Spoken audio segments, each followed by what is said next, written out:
Yeah, that's right. I'm making a video about the Pan America, just like everyone else. Except mine is in metric and Australian, mostly metric. We always quote horsepower. I guess kilowatts just aren't cool, are they? So firstly, in Australia, we're only getting the special. We're not getting the base model. So I'm just going to go over that. So we're looking at 150 horsepower, 127 newton meters of torque, a wheelbase of 1,579 millimeters, and 215 millimeters of ground clearance.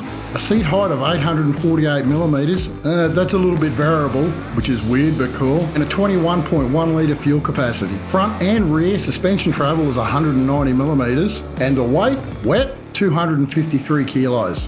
The wheels are a 19-17-inch combo, which is pretty standard for that sort of thing. But interestingly, they've got an option for a spoked tubeless setup, and that's pretty cool. As you'd expect, it's got all the bells and whistles, 5 different suspension modes, linked brakes, traction control, hill hold, and it's also got this pseudo slipper setup where it tries to stop you from compression locking.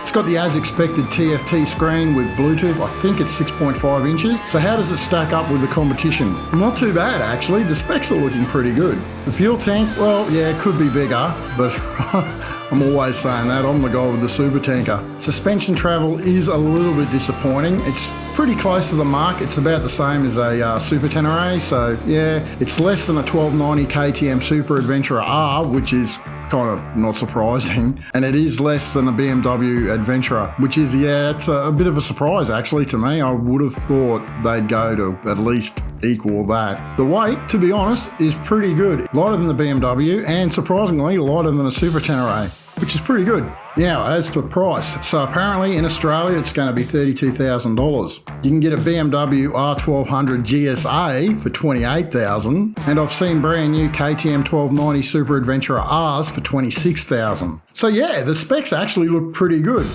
Looking forward to seeing how it rides. Maybe they've done all right here.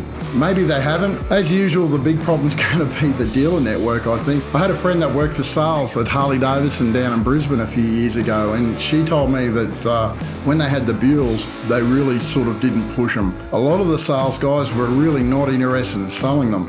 The one thing I would like to see from Harley Davidson now, I'd like to see them do something with the 975cc version of the engine that's in this new engine they've got. So it was supposed to come out in the Bronx, which is now up in the air whether that's either even going to come out or not. I'd really like to see them do something with that in an adventure bike. Looking at these specs, Harley Davidson have actually proved that they can make a lightweight bike, reasonably. So yeah, hopefully they'll expand the range and they'll do some more stuff in the future. Will this be a success? Time will tell. I think a lot of it will come down to the dealers. I think that'll be a big thing. Harley Davidson are going to have problems with the brand perception. There's people saying Harley Davidson will never make an adventure bike, which is bullshit, really. They could make anything they want. So we'll see how they go. We'll see if they can even keep afloat, really, to be honest. But yeah, maybe this will be a good move by HD. Maybe not. I'm quite surprised by the specs, and hopefully it should ride good. So yeah, thumbs up, see how it goes.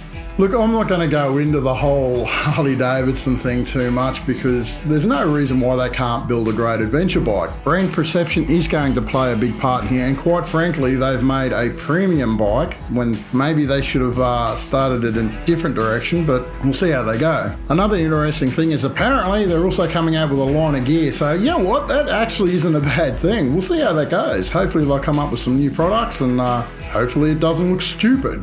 So that's my take on the specs and price of the Harley Davidson Pan America in Australia. I look forward to taking one for a spin when I get the chance. Yeah, I'll have a crack. If you like what you've seen, like and subscribe. That's the deal. That's what you do. Not against things made in America. I drive a Mustang.